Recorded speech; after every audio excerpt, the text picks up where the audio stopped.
Tabon. Okay? Relax. Okay?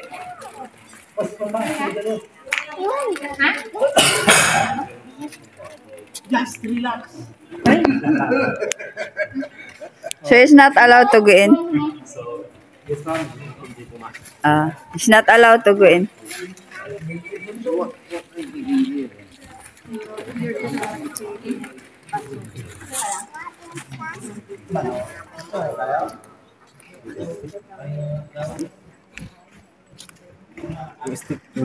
Yeah. What are they looking? What is that stick means? These are archaeology sticks. Stick, that's yan po yung level ng ating mga scientists kung gaano kalalim yung ating lupa. How deep is the soil? So they dig already everything here? Well, they're excavating here, aren't they? See if you can translate it for me. It's interesting. Yeah. So ngayon po, yung ating pangalawang wave, ito na po yung ating Tabon Cave. This is the Tabon Cave. So ngayon, kaya sinabi ko kanina, pag sinabi Tabon Caves, kabuuan po yun ng kuweba sa 200 caves. So ito po, ang kuwebang ito, kaya po sa tinawag Tabon Cave. Kasi itong area nito ay naging pugad ng mga Tabon Bird.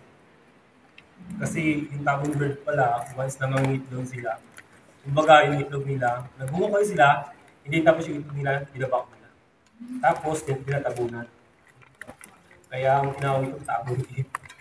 So ito po, nakuha o nahukay yung ating mga fossil bones ng mga unang tao sa Pilipinas. Yung ating Talca, Olibol, itong mga tao na ito, kumbaga sila ay mga hindi, originally galing sa Pilipinas sila. Kumbaga sila galing sa kasi kung makikita po natin ito tayo, babalik tayo sa 47,000 BC. Kumbaga, yung 47,000 BC, yung ating Palawan at saka yung ating Borneo tayo, yung magkalapit na yan sila. Kung makikita natin, kung dagat na yan, yung time yan is nasa 47,000 years ago.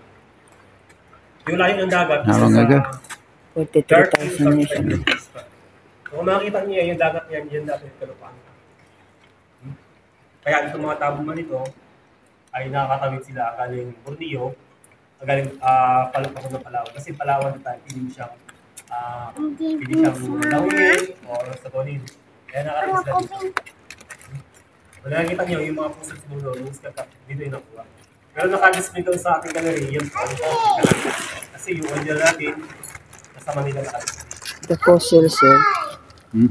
Displaying the museum. Makikita natin itong mga kanito, itong papag nito. Itong papag na yan ay dito talaga sa plaques na nag-stay. Ito ay 1962 pa. So ngayon, makikita po natin 1962, ilang taon na. Siguro yung mga magulang nyo, wala pa doon, tayo. So lahat kasing mga nakuha dito sa Tabon Cave, dito talaga yung inaaral. So itong kuweba nito, hindi lang naging tira ng mga unang tao sa Pilipinas, hindi pa kanawa ay naging biligan siya. Yung tinatawag ng sekundary.